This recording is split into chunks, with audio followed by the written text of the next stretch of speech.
का जो नया वेरिएंट आया है, ओमिक्रॉन नाम का जो नया वेरिएंट आया है, और जितनी अभी तक जानकारी आई है और जितना हमने न्यूज़पेपर और मीडिया में इधर उधर देखा है, इसको घातक तो नहीं बताया गया, इससे कोई डेथ इंजरी अभी तक सुनने में नहीं आई है।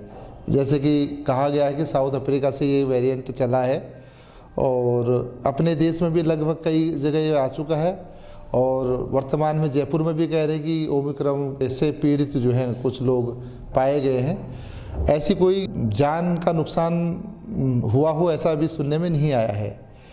और बाकी मैं ये कहूँगा कि जैसे हम 2 साल से कोरोना से सभी पीड़ित हैं, शिक्षा का क्षेत्र भी बहुत ज़्यादा पीड़ित है, क्योंकि शिक्षा में सबसे पहले प्रभावित ही बच्चे होते हैं, और जब बच्चे प्रभावित हुए हैं तो स्कूलों का आवागमन, छात्रों का आना जाना सब बंद हो गया। पढ़ाई जो है ऑफलाइन सारी जब बंदी हो गई तो हम लोगों को सबसे पहले इसके में यह सावधानी रखनी चाहिए, जो कोविड 2019 जो 2019 में हमें गाइडलाइन दी गई हैं उन्हें हमें पूर्णतः पालना करनी चाहिए। चाहे स्कूल चल रहे हों, चाहे हम घर पर रह रहे हों, चाहे हम बाज़ार में जा रहे हों, चाहे हम किसी भी क्षेत्र में जा रहे हों, कोई भी कार्य कर रहे हों, तो हमें कोविड की गाइडलाइनों की पालना सबको अनिवार्यतः करनी चाहिए।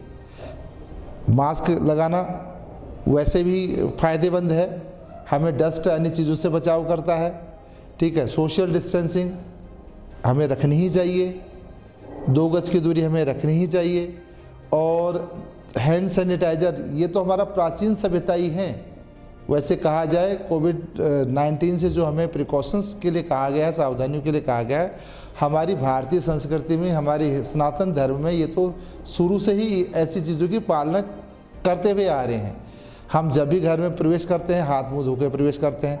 हमारे यहाँ जूते चप्पल वगैरह बाहर खोले जाते हैं, पहले भी खोले जाते थे, आज भी इसकी पालना करती रहनी चाहिए हमें। जब भी हम भोजन करते हैं, अल्पाहार वगैरह करते हैं, चाहे लंच करते हैं, हम हमेशा वस्त्र चेंज करके, परिवर्तन करके, बदल कर करते हैं, वो इसमें भी है, करना चाहिए हमें। तो कोविड-19 ने हमें हमारे पुराने सनातन धर्म की परंपराएं याद दिला दी हैं, हम एक तो ये कह सकते हैं।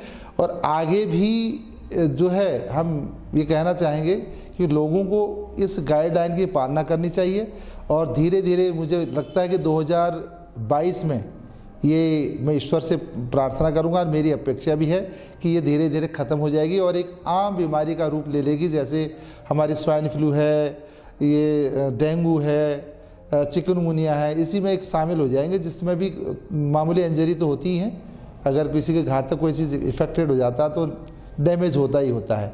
बाकी मुझे नहीं लगता कि अब जो 2021 में और 20 में हमने जो विकट परिस्थितियाँ झेली हैं वो आगे होंगी, और धीरे धीरे हमारे व्यवसाय, हमारे स्कूल, हमारे कॉलेज, बाजार, व्यापार धीरे धीरे जो है प्रगति की ओर होंगे। सभी का व्यापार, सभी का कार्य प्रगति की ओर चलेगा, ऐसी मेरी मानना है। ऐसा मैं ईश्वर से प्रार्थना भी करता हूँ। सर, अपने स्कूल में किस तरह से गाइडलाइन का पालना हो रही है?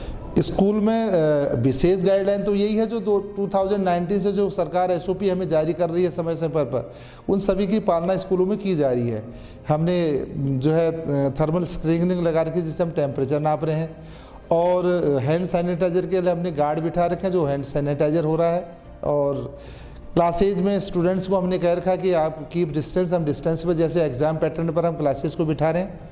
और mask will be necessary, mask बहुत ज़रूरी है सबके लिए, तो मास्क सभी बच्चों पर लगाए हैं या नहीं लगाए ये हैं।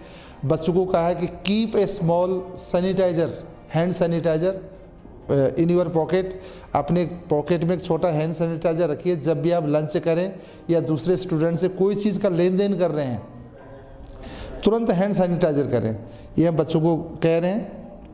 और कक्षाओं में जो है टीचर से भी ये बात करें कि बच्चों को इन चीज़ों का ध्यान रखें, और बच्चों से ये भी कह रहे हैं कि don't share each other anything, कोई भी चीज़ एक दूसरे से शेयर ना करें। आप अपना सेल्फ वाटर बॉटल लेके आएँ, आप लंच बॉक्स अपना लेके आएँ, पेन, पेंसिल, नोटबुक्स ये किसी को ना दें, ना लें किसी से। तो इन गाइडलाइनों की पालना करते हुए बच्चों को हम डेली ये हम मोटिवेट भी करते रहते हैं, और घबराने की ज़रूरत नहीं, ये भी कहते हैं कि कोई नहीं, वरी नहीं हुए, पैनिक ना हो इससे। ये हमारे लिए घातक ज़रूर है, लेकिन धीरे धीरे स्थितियाँ सामान्य हो जाएंगी इनसे।